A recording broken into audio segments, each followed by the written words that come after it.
Yo tampoco quiero ir al hospital, mamá. Ay, María Luisa. Mamacita.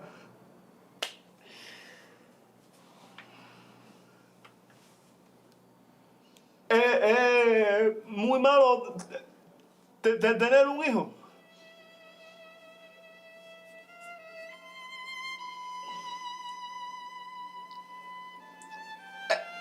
Y entonces, ¿por qué nosotros no podemos tenerlo?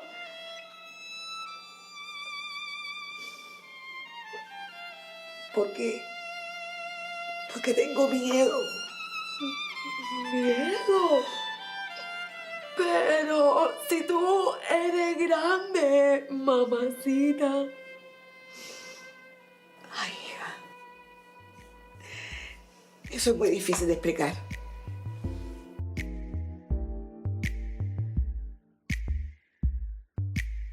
Escuchábamos un fragmento de la telenovela El Derecho de Soñar, emitida hace aproximadamente un año por la televisión cubana. Uno de sus mayores aciertos fue incluir en el guión la historia de dos personajes memorables, Pascual, a quien ella llama Pipo, y María Luisa, a quien cariñosamente él llama Muñeca. Ambos son una pareja que vive con discapacidad intelectual. Como pudimos apreciar hace unos momentos, ellos hablan con la madre de María Luisa, haciéndole saber que no desean ir al hospital, y entre los silencios y la pregunta certera de Pascual, se deja entrever el conflicto que supone para la madre aceptar que su hija vaya a convertirse en madre. Es importante señalar que esta subtrama del dramatizado se basa en una historia real, que presentó a la teleaudiencia conflictos cotidianos, muchas veces invisibilizados o subvalorados, y que enfrentan las personas con discapacidad. Estos conflictos incluyen la falta de reconocimiento de sus derechos más elementales, la limitación de su autonomía y la necesidad de vivir en una sociedad que, en su mayoría, no está preparada para garantizarles el acceso en igualdad de condiciones a diversas oportunidades y al desarrollo normal de sus vidas. Para las mujeres y las niñas en situación de discapacidad, que ya enfrentan múltiples brechas de género, estas desventajas se agudizan aún más. En este nuevo episodio de Alcemos la Voz abordaremos las violencias que sufren las personas con discapacidad, ya sea de manera más evidente o incluso inconsciente por parte de quienes las ejercen, sean individuos o instituciones. Yo soy Lisandra Fariñas y desde estos minutos de audio denunciamos cada día 25 las violencias machistas.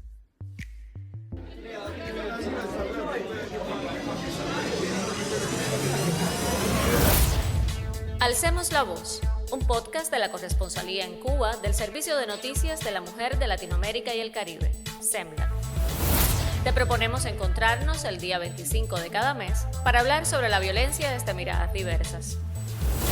Daremos voz a activistas y expertos, a personas con experiencia de vida y testimonios relevantes. Y claro, tus opiniones también serán importantes.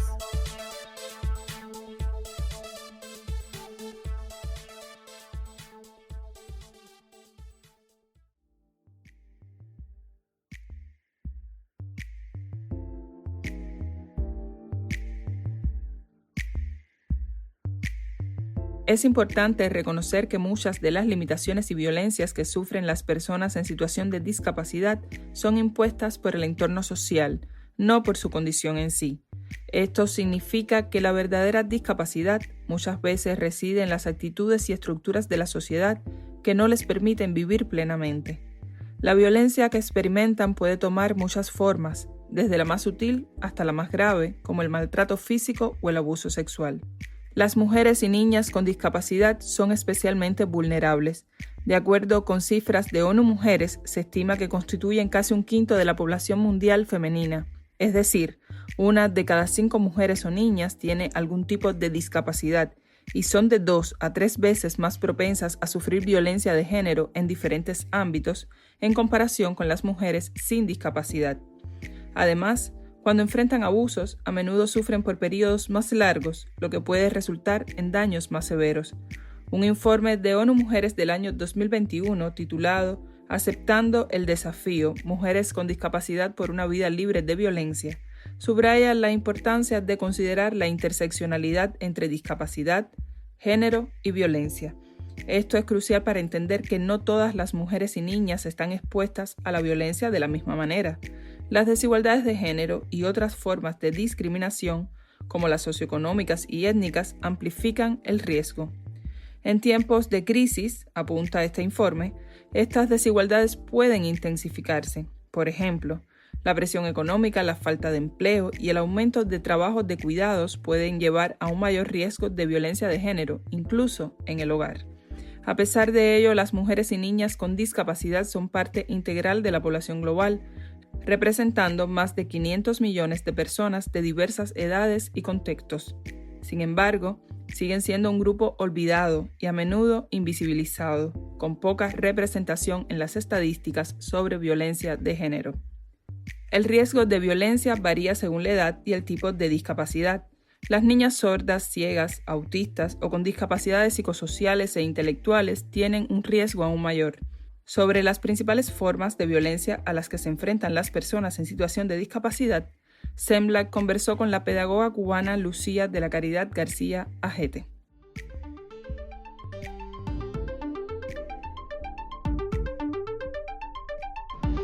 Para hacer el abordaje de cuáles son las principales formas de violencia en las personas con discapacidades, hay que entender en primer lugar que las discapacidades no están en el funcionamiento de un órgano ni están tampoco en el problema de salud o en la situación de discapacidad en sí, sino que esas formas de violencia están precisamente cuando a las personas en situaciones de discapacidad o en condiciones de discapacidad se les limitan sus derechos. Las formas de violencia están también muy vinculadas a la mitología y a la narrativa que se tiene en cuanto a las personas con discapacidades.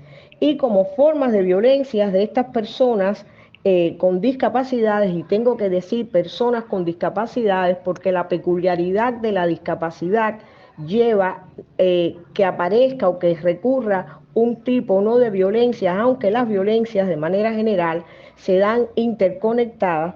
Tengo que decir que las personas con discapacidades suelen tener violencias psicológicas, son desvalorizadas, son negados sus derechos, de manera general son tratados con términos peyorativos como discapacitantes, como discapacitados o como ciegos o como sordos, que aluden a la deficiencia en sí y no al término de persona que tiene una condición.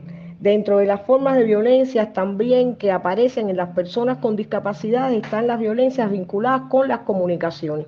Si la persona con discapacidades, generalmente con discapacidades intelectuales, con discapacidades, digamos, en el área sensorial, visuales o auditivas, de manera general, los medios de comunicación, a veces las escuelas, las personas que interactúan desde lo institucional, no tienen los recursos para interactuar con ellos ante las demandas, lo cual limita y agrede su desarrollo personal y también, por supuesto, aparece una desigualdad en el área comunicativa y aparece una limitación de sus derechos en cuanto a la posibilidad de expresarse con los demás y a la posibilidad y al derecho que tienen también de recibir información oportuna, pertinente y que les permita la orientación. ¿Me puedes explicar qué es esto? Doctora, es mi hija. Es mi responsabilidad. Sí, pero ella puede decidir. ¿Cómo? ¿Pero qué me está diciendo, Ella doctora? tiene derecho. Pero, doctora, ¿usted no se da cuenta que mi hija no tiene coeficiente para criar un niño? ¿Y al esposo? ¿Ya usted lo vio? Doctora, por favor, ¿qué va a hacer esa criatura con semejante padre? Yo no puedo responder eso. No me corresponde. Pero si ella no quiere, yo no puedo obligarla. Doctora, por favor, mire, deme 10 minutos, doctora. 10 minutos, yo la convenzo. Usted no va a convencerla. Usted quiere forzarla.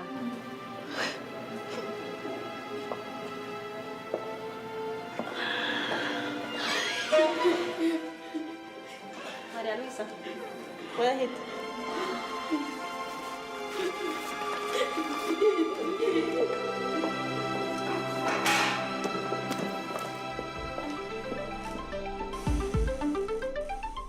Otras de las formas de violencia de las personas con situación o con condiciones de discapacidad es la violencia física suelen ser maltratados por quien los cuida, a veces por las personas con las que los emplean, con las personas que conviven, con familiares, con amigos. Si la violencia física, por el propio desgaste que tiene el cuidador, con frecuencia son golpeados, maltratados, empujados. Hay que ver que algunas personas con situaciones de discapacidad, sobre todo las discapacidades múltiples, estamos hablando de eso de ceguera, estamos hablando de discapacidad intelectual profunda, estamos hablando de autismo, tienen a su alrededor muchas personas con las que interactúan, que son sus cuidadores. Hablo de cuidadores que puede ser el docente, puede ser un familiar, y ese desgaste en ese vínculo en el cual esa persona no comprende cuáles son los deseos de esa niñez, de ese niño, de ese adolescente, de ese adulto con el que cuida, y la propia persona que tiene esta condición tampoco interpela o entiende lo que pasa, pues se desesperan y son con frecuencia pues maltratados, vejados o golpeados.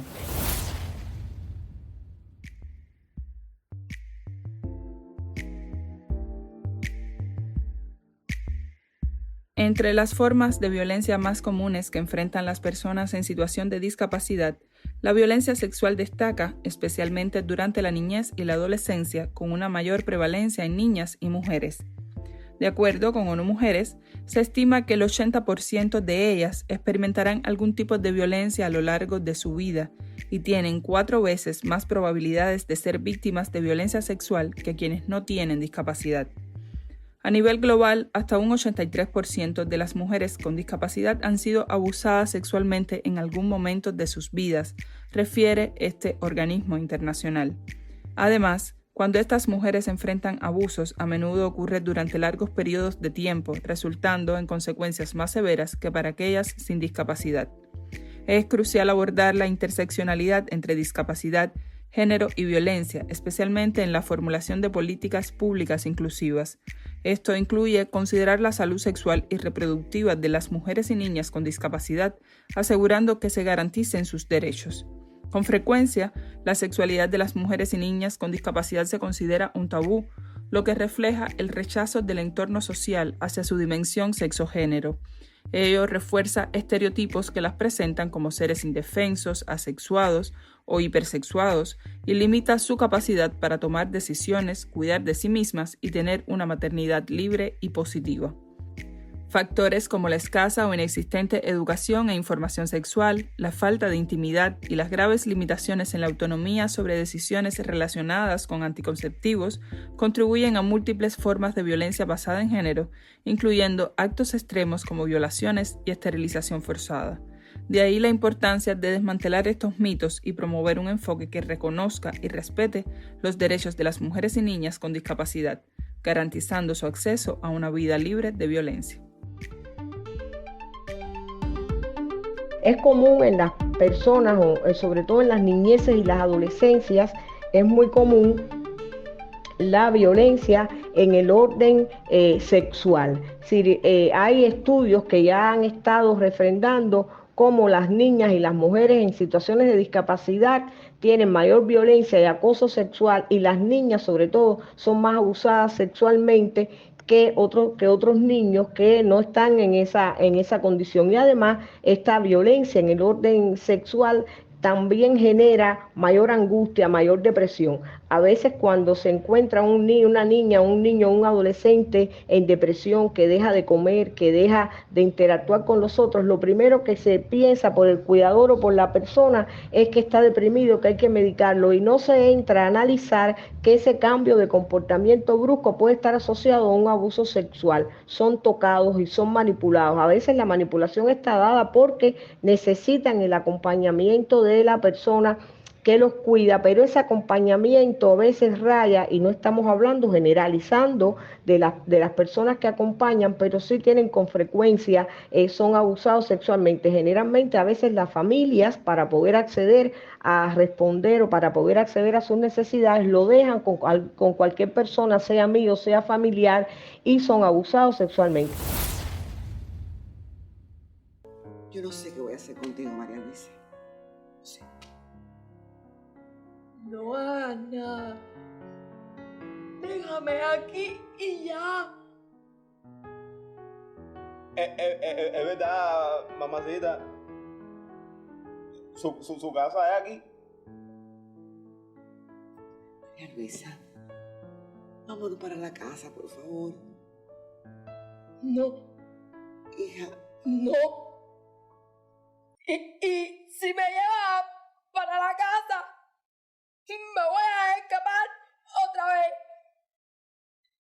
Y si me amarra, me voy a soltar. Yo quiero estar aquí, mamá. No me lleves. Me voy a morir. Sin mi vivo me voy a morir, mamá. está bien. Está bien. Te puedes quedar aquí. Pascual, cuídamela mucho. Con la vida, mamacita.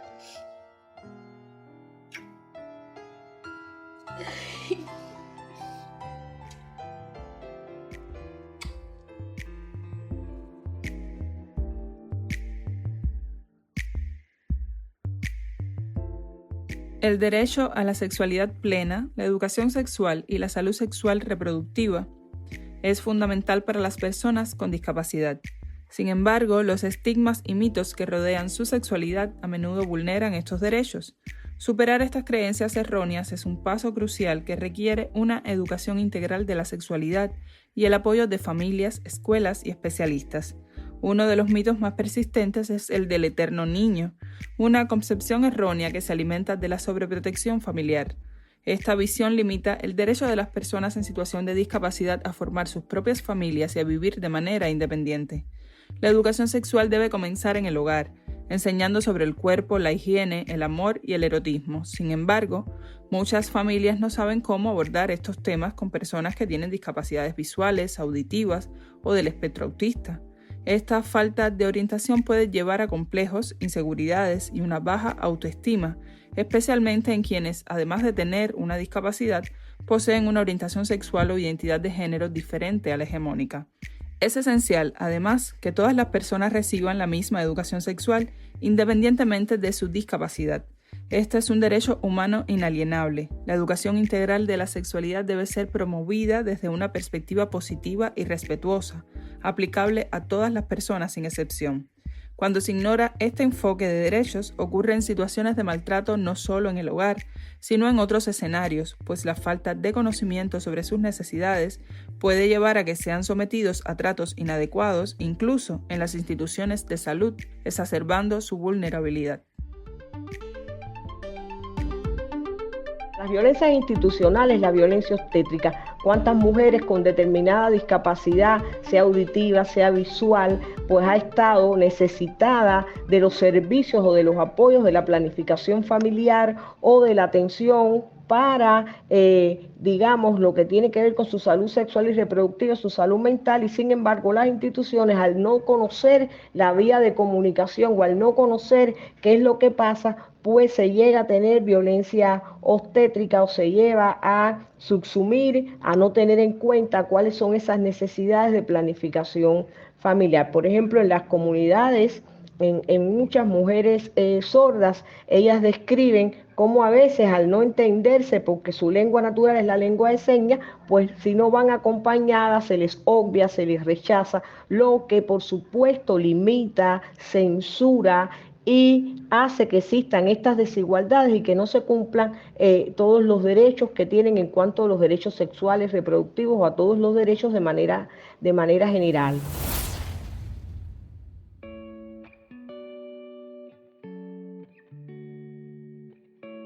Propuestas a voz.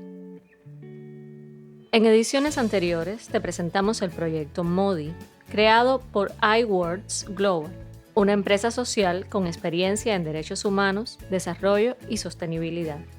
MODI es una plataforma virtual en español que se ha propuesto promover la comunicación inclusiva para posicionar la igualdad, inspirar cambios culturales y lograr transformaciones sociales a partir del lenguaje.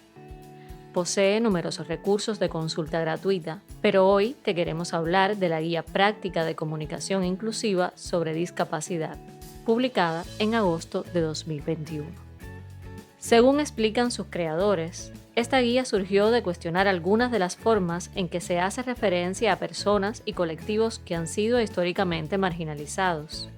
Denominaciones imprecisas, asociaciones peligrosas, enfoques reduccionistas, prejuicios y estereotipos, invisibilización de la gente y sus contribuciones a la sociedad son solo algunos ejemplos de cómo opera la discriminación en el lenguaje. Esta herramienta está pensada para profesionales de la comunicación, el periodismo, la traducción y el diseño. También para quienes desde la academia y otras instituciones trabajan para construir un mundo donde quepan todas las personas. La presentación de ejemplos concretos permite a quienes la consulten tener una idea clara de qué prácticas evitar y qué opciones pueden ser válidas para lograr estos cambios en la comunicación. Alerta sobre frases y expresiones ancladas en el imaginario popular con una alta carga discriminatoria y discapacitante. Propone anteponer siempre el término persona a la discapacidad, evitar el uso de eufemismos y la medicalización. También plantea la importancia de poner de manifiesto en los mensajes que la accesibilidad es un derecho, entre otras recomendaciones. Puedes consultar y descargar esta guía en www.modi.org. Y esto es todo por hoy. Pronto volveremos con propuestas a vos. Las personas discapacitadas sí pueden lograr muchas cosas y que la comuniquen mucho y tener muchos lugares donde uno pueda participar y no quedarse dentro de la casa, que se abran las puertas, que no nos cierren las puertas. Me entristece mucho de saber que me cierran las puertas. ¿Por qué? Porque hago las cosas con los pies. No me gustaría eso, ni para mí ni para otras personas que son discapacitadas, que quieren tener comunicación. Hoy personas que tienen las manos me dicen: ay amiga, tú con tus dos pies limpias, lavas, friegas, que yo con mis manos a veces no puedo. Y has logrado muchísimas cosas.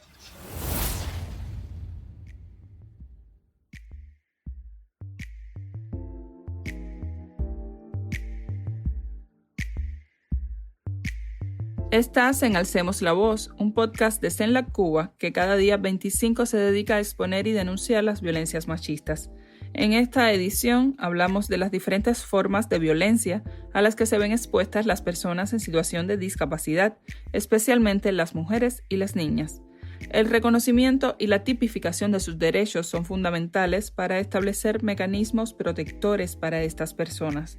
Desde la Convención de los Derechos de las Personas con Discapacidad de 2006, se han dado pasos importantes, incluyendo el reconocimiento de las diversas formas de violencia que enfrentan, con especial énfasis en la atención que deben recibir las mujeres y las niñas, quienes son las más afectadas.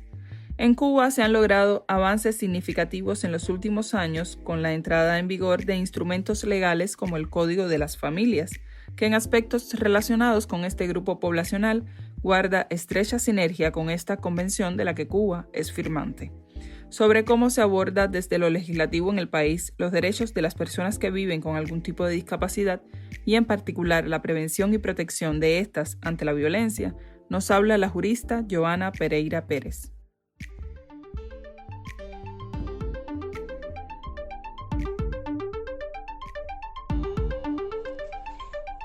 Si fuéramos a conversar sobre la protección a los derechos de las personas en situación de discapacidad en materia legislativa y especialmente en materia de protección contra todas las formas de manifestación de violencia y más específicamente en materia de género y cuáles son sus principales retos, tendríamos que partir de en qué punto estamos, dónde nos encontramos. Debemos iniciar diciendo que en el año 2006 la ONU aprueba la Convención para la Protección de los Derechos de las Personas con Discapacidad, diciembre de 2006, y que desde el propio año siguiente, o sea, en el 2007, ya Cuba la firma y la ratifica. Con ello, esta convención y sus postulados pasan a formar parte del ordenamiento interno cubano.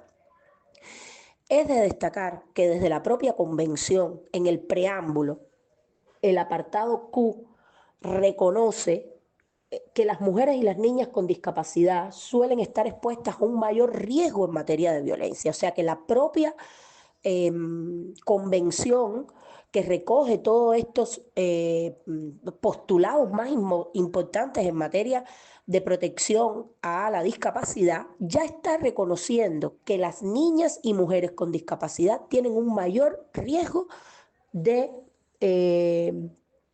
sufrir violencia, malos tratos y otros tipos de explotación. Luego de esta declaración en el preámbulo y de esta parte general en el preámbulo donde se reconoce ese mayor riesgo, y ya eso es un logro, luego la Convención dedica el artículo 16 específicamente a la protección contra la violencia. Este artículo 16 insta a los Estados partes a adoptar todas las medidas de carácter legislativo, administrativo, social, educativo, y vamos a ver que después hace énfasis en el aspecto educativo, necesarios para proteger a las personas con discapacidad de cualquier manifestación de violencia. Y aquí quisiera resaltar dos aspectos que resultan trascendentes.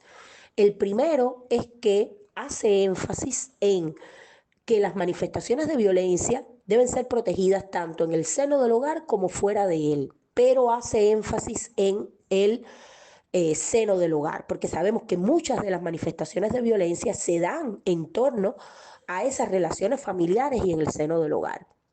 Y el propio precepto también hace énfasis en todos los aspectos relacionados en materia de género. O sea que cuando hablamos de la protección desde el punto de vista de la legislación internacional, de la protección hacia las manifestaciones de violencia contra las personas en situación de discapacidad, la Convención resalta dos aspectos. Uno, el ámbito, y dice, tienen que protegerse tanto en el ámbito del hogar como fuera de él. Y segundo, en que debe tener esa protección un matiz de género. Después el propio precepto 16 hace alusión a 4 cuestiones que abordaremos a continuación.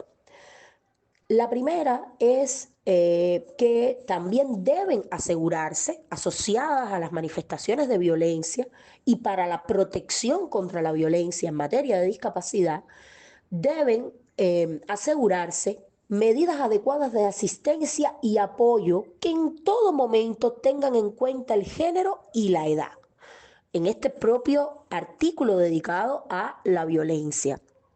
Y que además no solamente debe pensarse en las personas con discapacidad, sino también en sus familiares y cuidadores. Y aquí retoma el legislador internacional o convencional, porque es una convención, que se debe proporcionar toda la información y educación para prevenir, reconocer y denunciar la violencia. O sea, fíjense cómo se enlaza todo lo que tiene que ver con la violencia en torno a la edad, el género, y a que la información y la protección no solamente debe ser a la persona con discapacidad, sino a sus familiares y a sus cuidadores, y que debe ir encaminada hacia la prevención, reconocimiento y denuncia de los casos que puedan existir de violencia. El otro aspecto es, y es muy importante, porque hablábamos del hogar y hablábamos de dentro del hogar y fuera de él. La convención, este propio artículo 16, refiere que se deben también tomar todas las medidas estatales por los estados para que todos los servicios y programas de atención y cuidado a las personas con discapacidad sean supervisados efectivamente. Porque sabemos que muchas veces en materia de estas, o sea, en el ámbito de estas relaciones de cuidado, es que pueden darse las diferentes manifestaciones de violencia. Entonces, cuando ya no se trata del cuidado familiar, sino quizás del cuidado institucional, estos servicios de cuidado también deben ser supervisados. Les mencionaba 4 elementos y les decía, uno de ellos es lo relacionado con la información Lo primero que les mencionaba, que también a los familiares y a los cuidadores. Lo segundo, que los servicios y programas de cuidado deben ser supervisados. Y lo tercero, miren qué interesante, y es el tema de que también se deben tomar las medidas pertinentes para promover y para garantizar la recuperación física, cognitiva, psicológica, la rehabilitación y la reintegración de las personas con discapacidad que hayan sido víctimas de violencia. Eso también es trascendental, porque no hacemos nada solamente con prevenir o con denunciar, sino que también debemos, cuando ya hayan existido casos de violencia, tener los mecanismos creados y garantizados para esa rehabilitación, para esa atención a esas personas víctimas o esas personas con discapacidad que hayan sido víctimas de violencia. Y el propio precepto refiere que se debe garantizar un entorno favorable para la salud, el bienestar, la autoestima, la dignidad y la autonomía de la persona que haya sido con discapacidad víctima de violencia, y que tenga en cuenta, por supuesto, las necesidades, y vuelve a resaltar, específicas del género y la edad. Y el cuarto elemento se refiere a la importancia de la adopción de legislaciones y políticas centradas en la mujer y la infancia con discapacidad. Y retoma la convención porque, por una parte, para ser coherente, dice, hay un mayor riesgo, por lo tanto, debe tener una atención prioritaria o especial en materia de género e infancia, la prevención y protección contra las formas de violencia hacia las personas con discapacidad. Pero sí todavía falta mucho por ver, mucho por recorrer, mucho por estudiar, mucho por aprender y por enseñar. Hay mucha todavía desinformación sobre estos temas de discapacidad intelectual, sobre el autismo, sobre los comportamientos, sobre el manejo con estos niños, con estos jóvenes en la adolescencia y adultos. Es muy importante después de los 18 años, cuando pasan al vínculo sociofamiliar, que no tienen un lugar a donde ir y se van para sus casas. Y sería muy bueno poder lograr crear todos estos centros ocupacionales para la atención a estas personas en situación de discapacidad intelectual.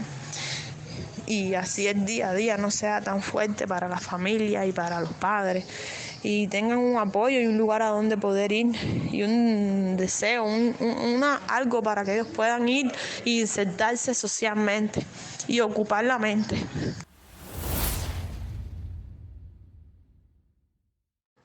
Ya cuando vamos a nuestro ordenamiento interno y a las normativas que existen hacia la protección de la violencia, resulta fundamental traer a colación el Código de las Familias. ¿Por qué? Porque el propio Código, dentro de los derechos que reconoce en su parte general, reconoce la necesidad o el derecho a una vida familiar libre de discriminación y violencia. Eso es un primer aspecto trascendente, que lo reconozca desde los propios derechos a una vida familiar, y el entorno familiar, lo reiterábamos, es uno de los entornos en los que pueden darse estas manifestaciones de violencia. Pero además dedica, luego de esta parte general, y es un gran avance en materia legislativa, dedica todo un título, o sea, varios artículos, a la violencia en el ámbito familiar. Y define o da una definición amplísima de lo que se considera violencia familiar, que no la voy a reproducir acá, pero que reconoce la existencia de desigualdades jerárquicas muchas veces a lo interno de las familias, que son las que propician estas manifestaciones de violencia, y reconoce, y aquí es donde vamos a poner el énfasis, reconoce que una de las principales víctimas son las mujeres y las personas en situación de discapacidad, junto a otros grupos, por supuesto, pero resaltando el tema que nos ocupa. Es importante mencionar además, y a partir de lo que reconoce el propio Código de las Familias, de la violencia en el ámbito intrafamiliar, que esa violencia incluye el maltrato verbal, verbal, físico, psíquico, moral, sexual, económico o patrimonial, pero también incluye la negligencia, la desatención y el abandono, ya sea por acción o omisión directa o indirecta. Y esto, si lo miramos con lupa hacia las personas con discapacidad, puede tener matices. ¿En qué sentido? En que uno de los principios protectores de la discapacidad, del modelo social y de derechos humanos que introduce la Convención a la que hacíamos referencia, uno de los elementos fundamentales es el respeto a la autonomía y la garantía a la autonomía y las voluntades y preferencias de las personas con discapacidad. De tal manera que esas barreras a la autonomía, esa decisión por la persona con discapacidad, esa merma de lo que pudieran ser las decisiones que pueda tomar acorde a su entendimiento, acorde a sus características personales, también pudiera ser considerado cuando eso se entorpece, cuando se establecen barreras, cuando se decide por ellos, cuando no se les deja tomar decisiones apoyadas, asistidas. Eso también puede ser una forma de manifestación de maltrato o violencia hacia las personas con discapacidad. Hace énfasis nuestro Código de la Familia, además, en el derecho de las personas con discapacidad a una vida familiar digna y a ser incluidas en la vida comunitaria y social. Y que todos los organismos o instituciones deben, y el Estado y la sociedad, deben, a través de sistemas de apoyo, otorgar la debida protección, educación y orientación para desarrollar al máximo sus capacidades. Entonces, de alguna manera, por supuesto, para lograr esa anhelada igualdad en torno al ejercicio de sus derechos.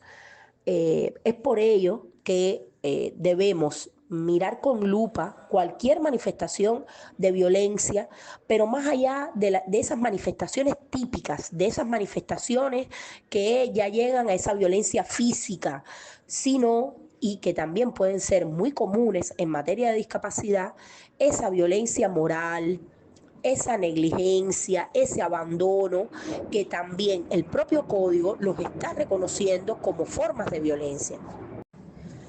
Yo creo que podemos concluir en 3 aspectos. Lo primero es que en materia de discapacidad se reconoce la importancia de la protección contra las formas de violencia dentro y fuera del hogar, y se reconoce y se puntualiza la trascendencia que puede tener para las mujeres y para las niñas, o sea, en materia de género y edad.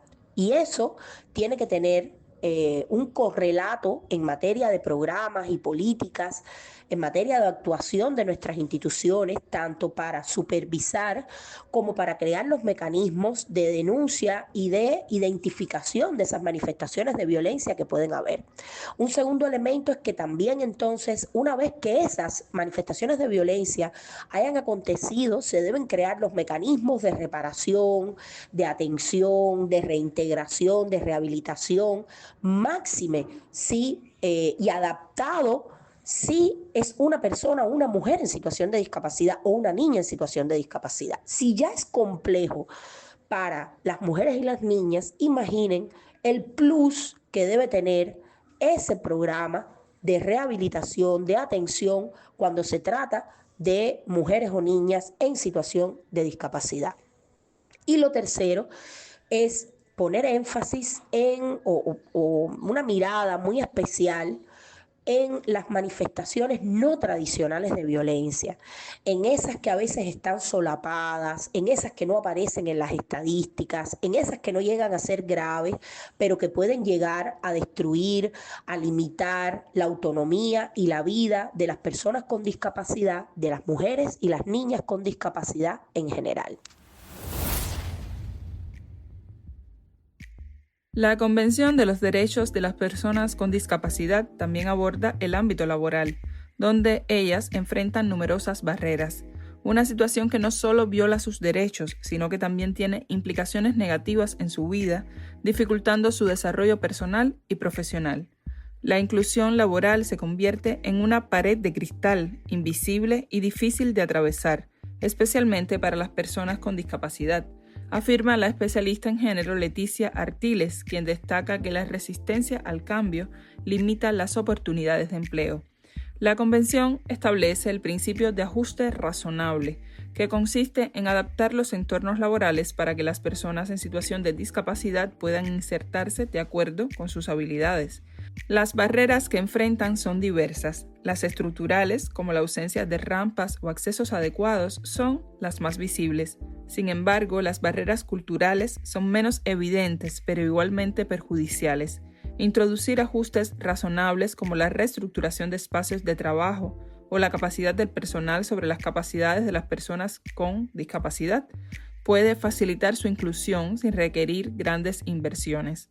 Fortalecer las alianzas y la colaboración entre el sector empresarial y organizaciones especializadas como la Asociación Cubana de Limitados Físicos y Motores, la CLIFIN, la Asociación Nacional de Ciegos y Débiles Visuales, la ANSI, o la Asociación Cubana de Personas en Situación de Discapacidad Intelectual, APDI, es fundamental para implementar estrategias efectivas de inclusión laboral. Además, es esencial prestar atención a las mujeres con discapacidad, quienes a menudo enfrentan barreras adicionales y requieren acciones específicas que les faciliten acceder a oportunidades de empleo en igualdad de condiciones. Para la investigadora y activista Araceli Rodríguez Malagón, es fundamental no perder de vista las intersecciones que atraviesan las discapacidades para entenderlas de manera específica. Esto es especialmente relevante en el contexto de las inequidades de género, donde la situación se vuelve más compleja para las mujeres racializadas. La inclusión laboral de las mujeres negras con limitaciones físicas o de otra índole es un tema pendiente entre tantos dentro de las inequidades de género y las violencias. Son de las violencias que por una razón u otra quedan eclipsadas y por ende no son vistas desde las particularidades y complejidades que las puedan caracterizar, que además las invisibilizan y las desvalorizan. En el ámbito laboral, las mujeres negras con limitaciones sufren violencia desde las propias estructuras que las niegan, ya que están diseñadas de manera que se hace difícil acceder al mercado laboral, incluso para aquellas mujeres que no tienen ninguna limitación. Por tanto, pienso que para las que presentan estas limitaciones, sin duda es una quimera, y lo seguirá siendo, en tanto las mujeres negras con un nivel de limitaciones se les hace más difícil acceder a los estudios superiores y por ende al mercado laboral. Hay que revisar las estadísticas, pero la mayor parte de ellas hasta hace muy poco, por visualizar algunos ejemplos, trabajaban en talleres de la CLIFIN, donde siempre se sentían, no todas, pero al menos con las que he podido entrevistar, no se sentían a gusto y muy por debajo de su capacidad. O trabajaban en sus casas o no trabajaban. Otras también tuvieron que dejar los estudios superiores porque no podían tomar el transporte hasta la universidad.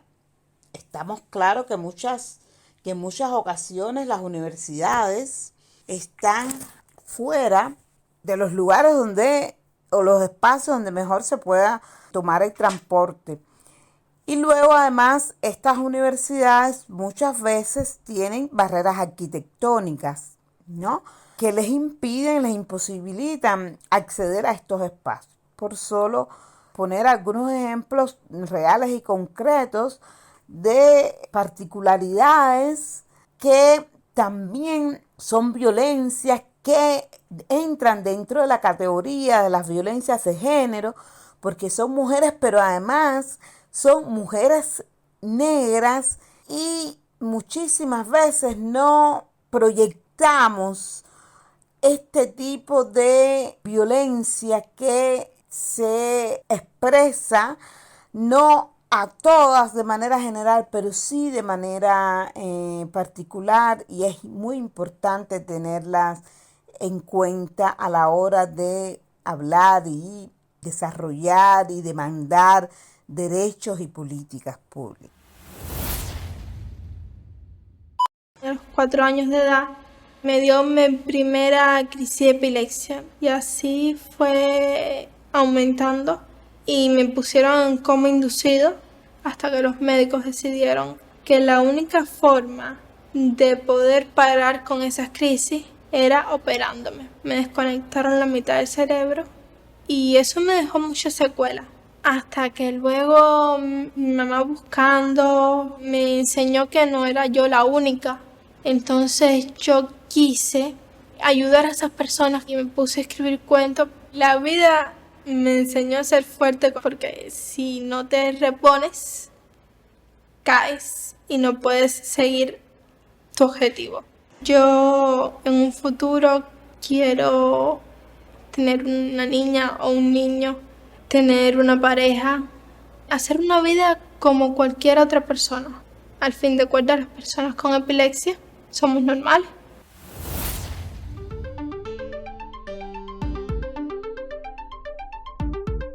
Si me preguntaran, yo creo que el reto fundamental sigue estando en la educación, sigue estando en la información, y por eso creo que es tan valioso que se coloque información precisa en todos los medios, como puede ser precisamente un medio digital, ¿no? Entonces, todas las acciones que podamos realizar van a ser útiles, conducentes a educar, a visibilizar esas manifestaciones de violencia que pueden existir hacia las personas con discapacidad y que muchas veces incluso tienen estereotipos o tradiciones que las justifican y que tienen que ser superadas social y familiarmente, incluso individualmente, para no normalizar esas situaciones de violencia. Y en eso juega un papel fundamental la educación y la información. Y yo creo que en nuestro país se está trabajando bastante en este sentido. Y por último, entonces, dentro de lo que faltaría, yo creo que existe un soporte legislativo que ampara los derechos de las personas en situaciones con discapacidades y que parte de lo que falta, a mi modo de ver, es la capacitación y es la sensibilidad ciudadana, la sensibilidad de las instituciones, la sensibilidad de todas las personas que las acompañan, la sensibilidad social, la inclusión social de las personas en condiciones de discapacidades pasa por el reconocimiento de sus derechos, por el desmontaje de la narrativa de los mitos y por la prevención de la violencia. Ese es mi punto de vista. Muchas gracias. Yo quisiera tener la oportunidad de ser respetada como mujer, como joven, como parte de la sociedad, sin esas miradas indiscretas que todo el tiempo las mujeres con epilepsia tenemos alrededor. No se puede juzgar un libro por su portada. Deberían incluir más a las personas con epilepsia. Te dicen no puedes. Y no es así, yo sí puedo. Y lo vamos a lograr además.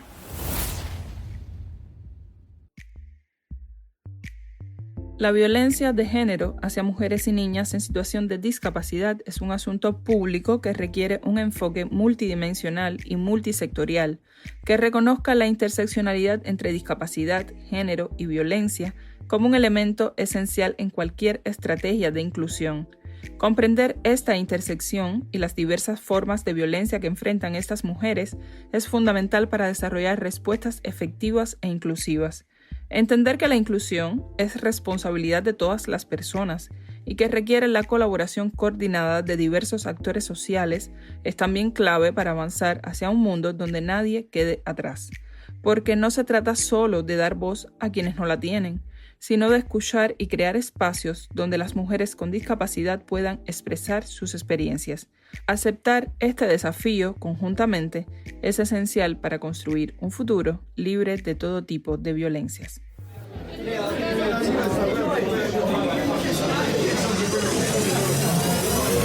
Y ya bajamos decibeles. Hasta otro encuentro en que alcemos la voz.